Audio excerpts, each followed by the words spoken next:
Ladies and gentlemen, welcome to SCW reBRAND, being held by Slam, sitting in front of 761 people in the Brandon Arts Performing Center. As you can see, this is a rebranded blue graphics, rebranded logo.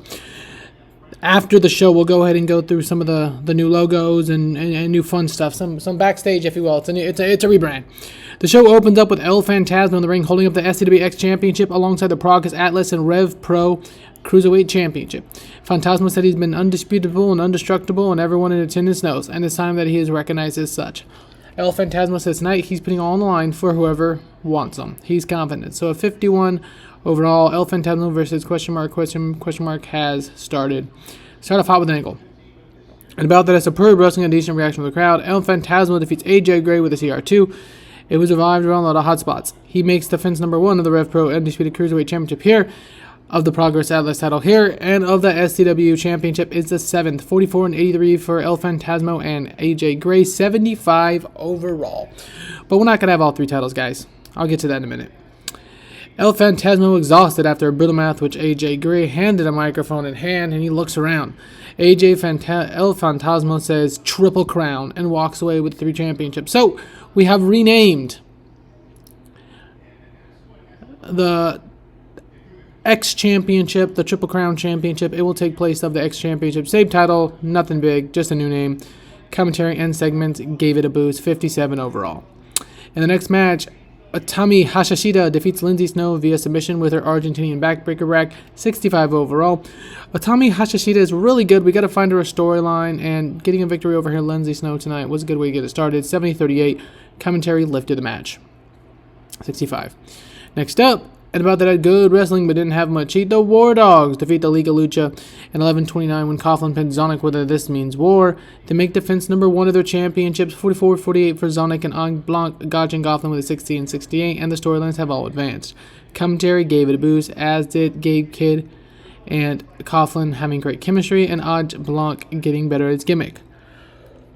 Alright, next up, at a decent Wild Brawl, Vandal 48, Atticus, Christian Napier, Otis Kogar defeats Ace Austin and Southside OP, Luke Jacobs, and Adam Brooks when Kogar pins Luke Jacobs with a headlock driver, 60 overall.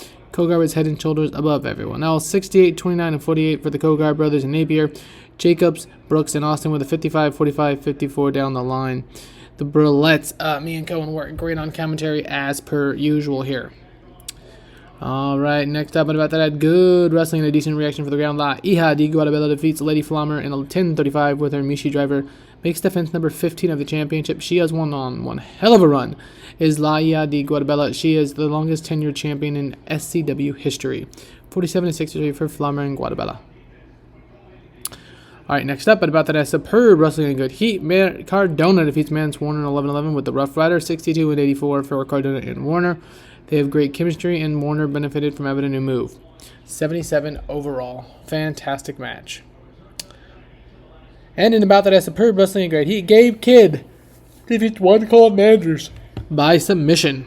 He makes defense number 8 of his championship, 60 and 71. The Burlettes were great on commentary. As the main event ends, the video is shown. Eddie Kingston is somewhere in New York City. Eddie is looking around a few corners, and slowly a door opens up, a hand extends, and Eddie walks in. Alright, so big show here today for reBRAND. Production companies just getting us crushed here. We're going to go ahead and drop it back down to tiny because we just can't compete yet in the small venue with NXT and a couple of the other ones. We don't have the money to compete yet. 67 overall. Alright, we're going to address the locker room. We're going to give it to Mance Warner since he lost. We're going to give it to... Who else are we going to give it to? Let's give it to Atticus Kogar because I love him. And let's give it to... I don't know. Let's give it to El Phantasmo. Alright. All right, final report. Made some money. That's good. Popularity recap. All right, went up a little bit. That's cool. All right. Gonna poke around here now. Just give me a second. So it looks like we landed on some Halloween stuff. That's cool. I want to go ahead and do this real quick. Let's go to the titles. What we're going to do is we're going to retire this title. We're going to retire this title. We did some new updating, though. This is our Rocky Mountain Horror Cup video. Obviously, last year, Matt Tremont won it. The World Championship is still being held by La Hija Guatabella. She's held it for a long damn time. 401 days. Cool new title, but here, I think. The World Championship by Gabe Kidd. Another cool graphic. We've only had 2 champions so far. The World Championships, Coughlin and Gotch. You can see this belt. And then the S, we're going to go and change the Triple Crown here. SCW Triple Crown. Alright, so the Triple Crown is our new upper mid-card championship. Since we're here, let's go ahead and look at the teams we have right now. We have the 420 brothers, which is Kamasi and Excalibur. We have Big and Bad, Coughlin and Kidd, Fantasticos, Chico Blancos, the Liga Lucha, Southside, OTP, the Kogar brothers, Vandal 48, which I guess I could probably delete that, but whatever, and the War Dogs as well. I don't really know what else to show you guys. So we're going to end it here. I'll have an inside idea next time. I do have an intro video that will be in the front of this video. You've already seen it for the beginning of our YouTube videos. So until next time, it is me, Mikey Bro, wishing you a glorious rest of your day.